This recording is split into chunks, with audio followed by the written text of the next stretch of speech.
The reason why I burnt out, I was always on, even when I was away from my laptop. I felt like I had to respond to every single ping. Otherwise, I would be replaceable at work. This is why it's important to talk about the always on culture and why we're here today. Welcome to another Thrive Space live stream. We are here to talk about the always on culture and how it can lead to burnout. What type of things can we put in place and that have actually helped me. I'm still working on perfecting these, so bear with me, but I have absolutely put these in place. Still working on making sure that I'm being consistent in terms of how I show up. But they are all doable. And that's why we're here today, is to sort of share some of the insights, what I'm working on, and why it's actually helped and why it can potentially help you as well. So take from this, just in terms of soak in the strategies, soak in what can be done, and maybe just make an action for today to take one step to improve your life today. So just one strategy even, or one takeaway from this session, that's all you need, something to do. We do have 3 actions at the end of this, so do, if you can, take all 3. Even if you just take one, that is okay.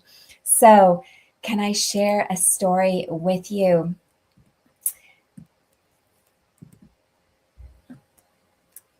Basically, when I was in corporate, I've left since then, but when I was in corporate, I was always on, and I felt the pressure to sort of do away with boundaries. And I know that you probably have felt this too. It was like clockwork. There was this one time when there I was having to face a partner, clockwork, 3 days before a filing deadline, and they were sick. It would happen with every single filing deadline. She'd be sick 3 days prior to it. You could predict it. You could schedule it into your calendar. But because I hadn't worked with her before, I had not. And so when she got sick, she moved the filing deadline, negotiated with the client into my holiday.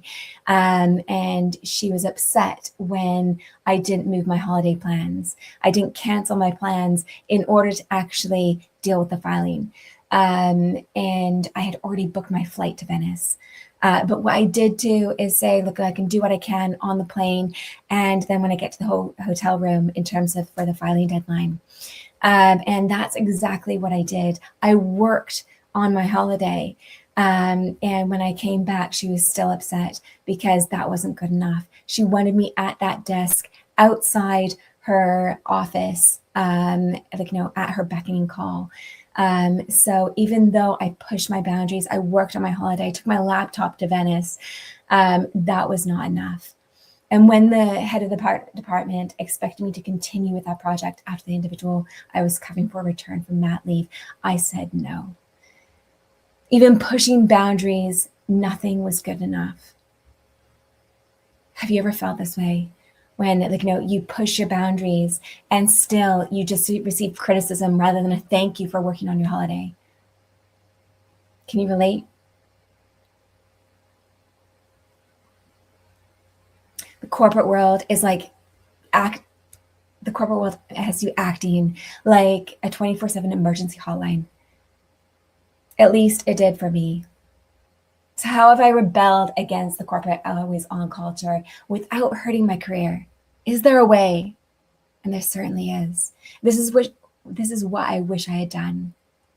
First, boundaries. Boundaries are critical, vital to protecting our well-being. The next is structure. Structuring the day. That is key. That's our power tool. And identity. Because we're not our work. Having that separation is absolutely a key. So, first, boundaries. If you don't set them, the corporate culture will.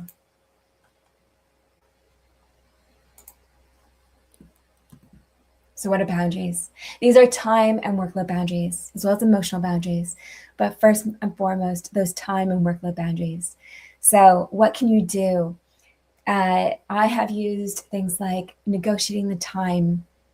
So the timing, saying that I couldn't necessarily do this particular day, but I can potentially do it tomorrow or next week. I've also changed the scoping.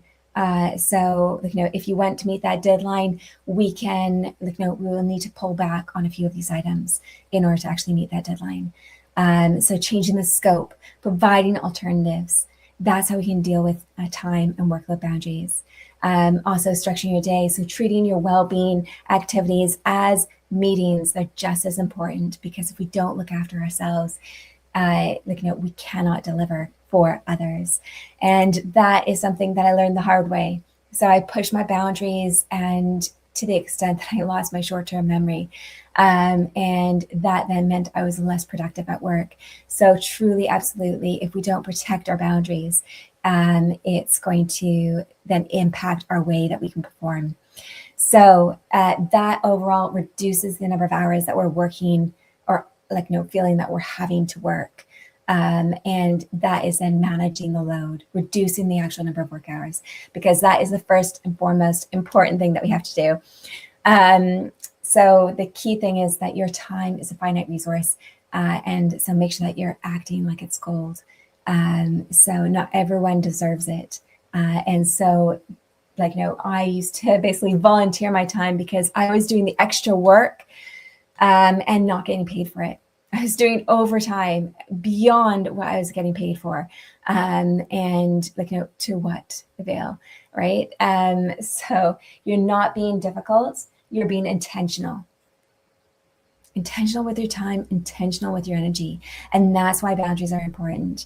Right now, I sort of have challenges with interruptions and things like that. That is something that's a boundary that I'm still working on, trying to invest in relationships while also holding time for myself. So what I've implemented at the moment is physical boundaries, because I find that a bit easier. So moving locations, so you don't always need to be in the office and always available, because what I found when I was in the office is that someone can just ask me a quick question, and then I don't actually get to work I need to do. So sometimes those physical boundaries can help protect our focus time. The other thing is that you want to collaborate but not absorb. So one of the things that I used to do is absorb the workload, the time. So thinking that it was my problem, right? The understaffed resource projects. And then also the unrealistic timelines. I don't know if you've experienced those, but I certainly know that many of us have. And I would absorb those as my problems, when actually they're the firm's problems, or they're the corporate company's problems. So because they can't staff a project, that's not on me. That's on them. They haven't hired enough people. So can they actually deliver this project? Is really the true question. So just recognizing that and putting that on the table is going to be challenging at first. It's not an easy conversation to have, because you think that your career is at risk, you're replaceable if you sort of push back, but you're not replaceable to the extent that you think you are. And certainly they do replace even the top individuals in leadership. It does happen, but it's not going to be because you push back on boundaries, because the people that actually get ahead are the ones that demand respect for the boundaries. So having that shared problem, not absorbing the firm's problems or the corporate problems or other people's problems.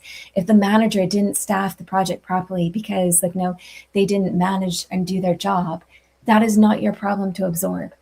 If they don't want to have a difficult conversation with the client for a realistic timeline, that is their problem, not yours.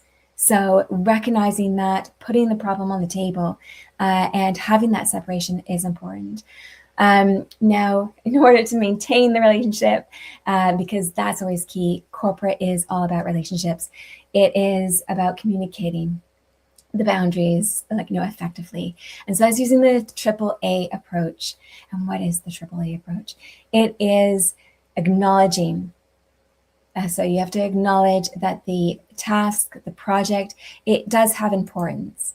And then it is appreciating. So appreciating the other individual coming to you with that opportunity. So it makes sure that the other person does feel valued, and that they are important. And then the third is alternatives. So providing those time and scope alternatives that I mentioned, trade-offs. So what can I take out of my portfolio in order to prioritize this item? So it's providing those alternatives and letting the person retain control. So it's their decision. You've given them option A and option B, and they can make the choice, but they can't have option C, which is what they wanted. So if you give them options, that is a way to maintain the relationship. So to maintain the relationship while communicating boundaries, use the AAA approach, acknowledge the importance of the task, and then appreciate the individual coming to you with the opportunity, and provide alternatives so they stay in control. And boundaries are how you stop corporate culture from taking over your entire day. They give you back time, space, and control. That's really important. So having that time, that space, and that control. And you can do that through being intentional, protecting your energy and your focus. So collaborate, not absorb. You've got a finite amount of time and energy, so pick carefully how you choose to use it. And also being intentional. You're not being difficult. You're being intentional with your time and energy. You're prioritizing on what's important. And I wish I really had emphasized this in my career, had done more of this in my career rather than just absorbing. Because as you can see on my Venice holiday, my initial part was work, and I wasn't necessarily able to enjoy the first evening in Venice because I was working, I was giving in to the boundaries. And did it pay off? Absolutely not. So it's not always about giving in. It's not going to get you necessarily ahead, but rather respect for your boundaries. You do work hard. You are focused during those work hours, but they don't need to consume your day. So the next one is structure. Structure your day. You do not need to work more. You need to work intentionally. So it's a follow-on from those boundaries. Being intentional is all what it's all about. Being intentional with our actions. So what can you do with regards to structure? Well, what I do is I time block. So my calendar has different color codes and also blocks of time in terms of 1.5 hours, 1 to 1.5 hours of time where I've got focus time for my business. But then also I have focus time or blocks of time for wellness activities, like at the gym. And I protect those times. For me, it's the morning that I protect because that's when I can do the most within the hours. And then I've got flexibility within the afternoon to take calls, to meet with individuals. That is my flex time. So it's about really blocking time and treating that as, protecting that really. So focus with intention on what's actually going to move the needle. So your priorities are not necessarily going to be other people's priorities, and vice versa. So it's really coming down to what's actually going to move the needle towards your vision and prioritizing those within the focus time. Now, what is the focus time? So focus, how do we identify that? You can sort of see your energy. My energy would drop mid-afternoon.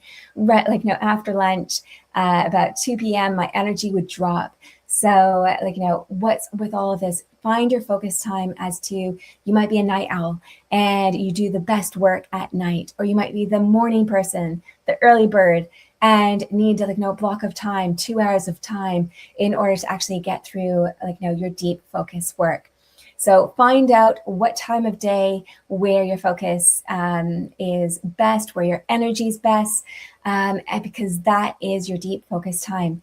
And it turns out, research has it that we only have about 2 hours of true deep focus each day and 5 hours of general focus each day. So it's not like we've got 14 hours of pure focus. So working those 14-hour days is not going to necessarily move the needle towards your vision. It's not necessarily going to get you producing a lot more. But if you protect the time that you've got your focus, that is how you can actually achieve things. And that's how you can still retain your energy to get through the day. So your calendar is your power tool. And your vision deserves structure, not chaos. Because if you've got structure, you've got a way to achieve it. So that's what I'm doing. I've looked at my vision across multiple pillars beyond work, into other elements of life like health and fitness. And I'm blocking that time, prioritizing that time before the chaos hits. So something that you want to consider. The other element that's really going to help is, of course, the 80-20 rule. So I don't know necessarily if you've heard of the 80-20 rule. Many people have, but really only 20% of your time, of the activities that you do, actually moves the needle. 80% of it is noise. So if you think about the focus time that we just spoke about, 20%, so only 2 hours of your activities is actually going to move the needle forwards. And about 80% of it, 80% of your day is noise. So really make it count, your focus time, and you can do that through diarizing everything. So I use half an hour slots, I use hour slots, I use an hour and a half slots, because our focus goes in 60 to 90 minute intervals. So don't necessarily go beyond 90 minutes without a bit of a break. But it's a matter of using that time to really truly focus on things that are important to you. And when you get that done, then you can help everyone with their other tasks to the extent you can, to the extent that it fits within your boundaries and you're not working your holiday in Venice. So certainly consider that. Treat your well-being meeting like important meetings. I didn't do that before. They were the first things to drop away when times got busy, when the deadline happened. This is how you actually move the needle forward towards your vision, towards achieving what you want. So structure, you don't need to work more, you need to work more intentionally. And of course, here I just went over this. It's your diary is your power tool. So use your calendar. And then the flow. So making sure that your vision deserves the structure, not chaos. And make sure that the activities that are dropping into that 2 hours of focus each day are actually moving you towards your vision, whether it's your career and wealth pillar. So if it's building that network that's really going to help you move and progress your career forward, then that is what you prioritize during those focus hours. And then if it's health and fitness, if that's huge for you, make sure that you put that in to your diary and prioritize that, protect that time with your boundaries. They're just as important as other people's urgencies, if not more. And then the last one there, using the 80-20 rule to move you closer. So 20% of the activities you're doing today, those are the ones that actually are going to count. And 80% of your day is noise. So just remember that. Structure is your cheat code for actually getting past the always on culture. So it lets you accomplish more in the hours that you're paid for. So you stop having the work spill into your life, spill into your holidays. Stop taking your laptop on holidays. That is the important message here. Based on my experience in Venice, I only had a long weekend that time, and it was taken up a bit by work. But nowadays, it's not about doing that. So what is the last one? I did mention it before. It is identity. So you are not the main character in their chaos. And what that means is that if you recognize that, if you know that you're beyond just a corporate avatar, you can remove the pull, remove the guilt of saying no, because work is what you do, not who you are. And that's an important saying for me, because I let work consume my days. I worked 20+ hour days, which is insane. But it did happen, and you can do that in London finance, for sure, easily. And when you do that, your identity becomes that single dimension. It becomes corporate, your role, and then that gets more significant importance in your life. And you start to only talk about work, and you start canceling plans, and life revolves around work rather than work revolving around life. So work to live. And that's the key motto here, is build an identity beyond work, because that will help you with resilience, and that will help you also with any sort of criticism at work, that leaves it there, and you are separate to that. It really helps on multiple dimensions.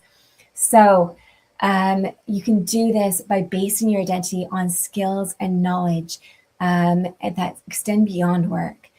So I'm a problem solver. I'm certainly a leader in context, and I am. I suppose I'm a sports player, so I'm more than just work itself.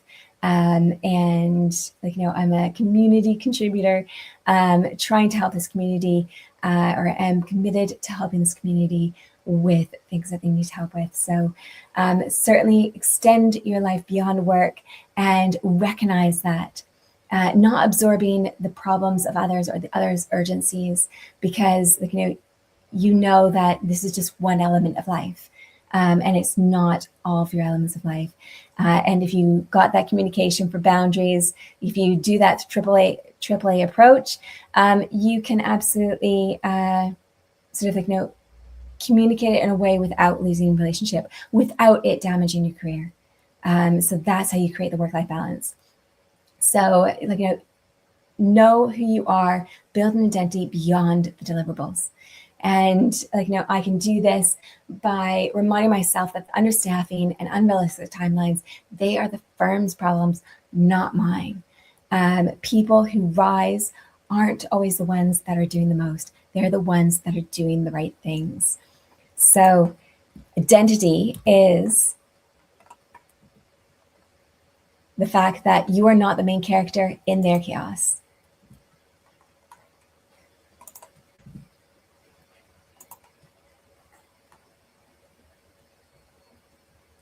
Identity is how you escape the guilt trap of the always-on culture. Don't feel guilty that you went on vacation in Venice and you've booked it well ahead, and because the partner moved the deadline into your holiday. That is their problem, not mine. When work isn't who you are, you stop feeling pulled to respond to every ping like it's oxygen, because it's not who you are. It's what you do. And you're much more than work. The people that get ahead aren't necessarily the ones that do the most. They gain respect. And you can do this by enforcing boundaries. To get back my volunteer time, I was not paid for my overtime. So why was I doing it? Why was I giving up and sacrificing other pillars of my life in order to deal with other people's urgencies, other people's needs, other people's problems? The fact that they understaffed projects, the fact that they made unrealistic deadlines or agreed to them, that's not my problem. The second is maximizing my time with structure.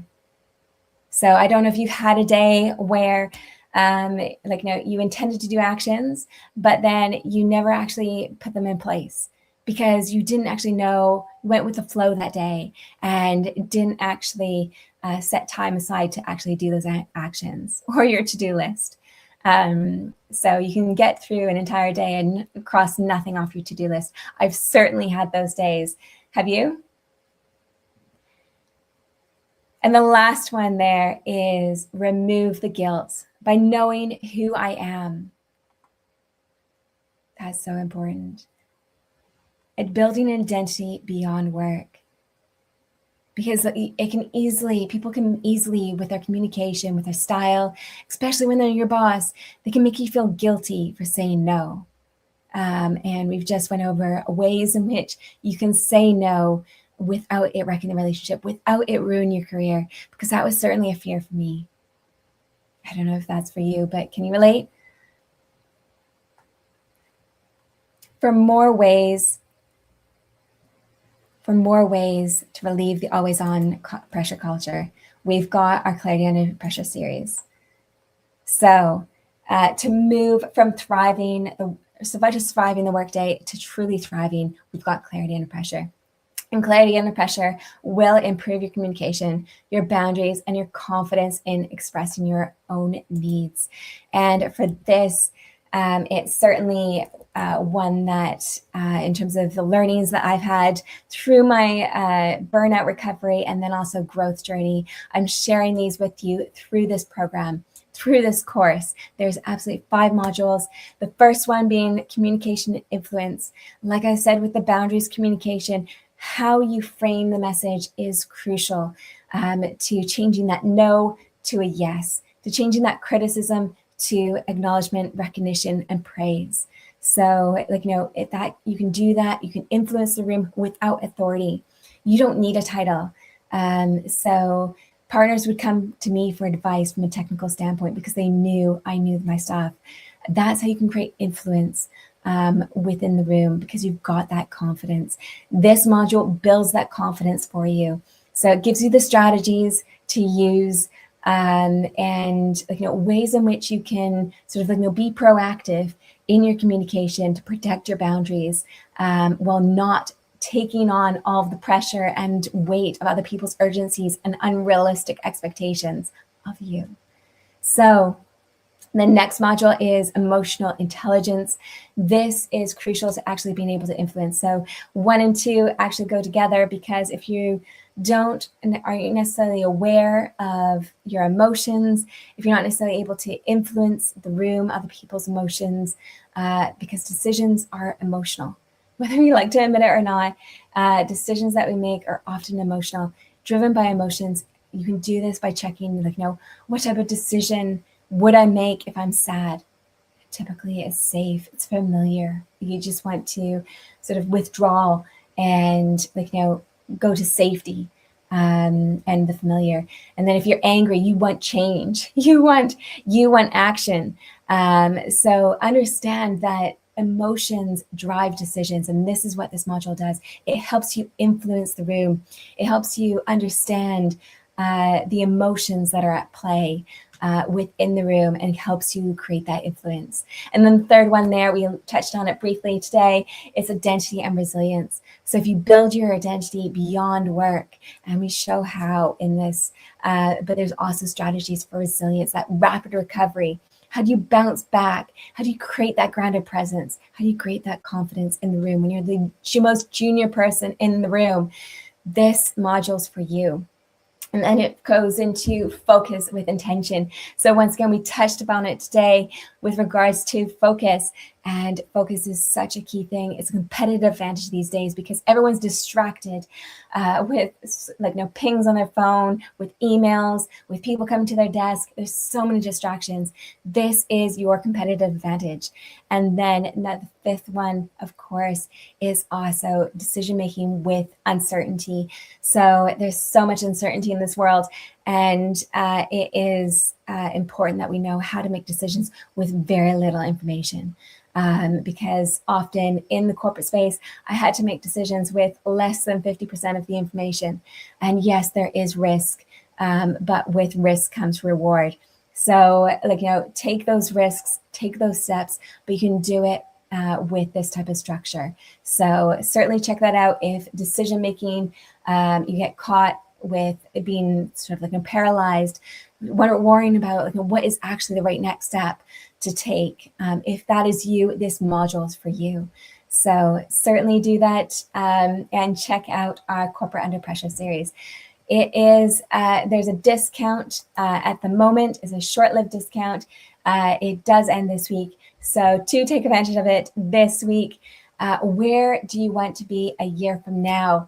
It is 8 months into 2026. And you can live 100 years, but you can live the same year 100 times. So what is different about 2026? Is 2026 looking exactly like 25? For me, I went through several years in my career where I was getting the same results. That speaks for itself. If I get the same results, it means that my decisions have been the same. I'm following a pattern. I need to break that pattern by making a different decision, by making a different action. So that is what you can do for creating that clarity, is by making a new decision. This is your chance to transform those results that you don't want, that you were sick of getting. If you're not getting that recognition, if you're not getting that promotion, if you're still caught in this cycle of no work-life balance, not having your boundaries respected, this is for you. Because if you delay investing in yourself today, you'll most likely do the same thing tomorrow and the next day. You'll lose out on the results and a joyful life, a joyful, fulfilling life that you want. So invest in yourself first. If you expect others to do the same,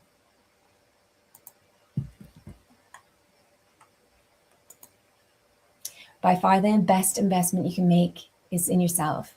And if you invest in yourself, nobody can take that away from you. That is from one of the most successful businessmen in the world, Warren Buffett. And even he says, invest in yourself. You're worth it. It's your biggest asset. Take advantage of this limited time live stream exclusive discount of 40% off on our Clarity Under Pressure series. So even as the late Kobe Bryant would say, everything negative, pressure, challenges is all an opportunity for me to rise. And that is a true statement. It is something that can really, really, truly help you. If you look at things not as an obstacle, but rather as an opportunity to hone in your skills. So that difficult conversation that you don't want to have, yes, you'd rather have peace and just sort of block it out. Or you can have that deeper conversation with that individual and hopefully improve that relationship. I know that we've gone over time today, but this is important. We're here for you. So at Thrive Space, we're a safe community for real talk about the corporate emotional load. I didn't find a community that I could talk to during my career. I was there for nearly 20 years, and I don't want the same for you. This is where you can get the credible guidance, backed by both science and lived experience. You don't need to scroll YouTube and things like that and try these things don't necessarily work. Or go to the therapist and get these theories that don't necessarily apply to the corporate world. You've got it right here. The other thing that you can need is encouragement and support, and that is what you also get with our community. Because it's a complex corporate world out there. And it's a difficult one to navigate. I navigated it by myself for the most of my career because I didn't really have anyone that would understand. Their strategies then didn't apply to London, for instance, because there would be stuff that worked in Vancouver, but in the corporate world in London, you're a small fish in a bigger pond. And so I felt like I was learning all these things by myself, trying out things in real time, experimenting what works, what doesn't. And so I'm sharing all those lessons learned with you through this community, and others will too. So it is just for encouragement and support, we're here for you. So control your destiny or someone else will. This is your opportunity today. The choice is yours. As I mentioned, there's 3 actions here today. Take all 3 if you can, but certainly just take one of them. So join our school community for more insights, that encouragement or support that you need. We are here for you. So if you've got a problem on the day and you just need relief, you just need support through this one situation where you just don't know who to turn to, you can turn to us. Okay? And take advantage of our Clarity Under Pressure discount. So the code is CLARITY, all caps. So CLARITY is the discount code for 40% off our Clarity Under Pressure series. And lastly, we've got our next live stream on Thursday. So come join us for that. Check out our website for the link to that one. And hope you have a great day. Thank you all for joining. And you have a beautiful day. It is a terrific Tuesday. It is transformational. And just take one step even. You might not necessarily be able to take all 3 of these, but certainly just take one. That is going to actually invest and put yourself first. That is how you break the always on culture. That's how you become a rebel to this always on culture, and do it now. So take action now, put yourself first, because you deserve to be prioritized. Have a great one.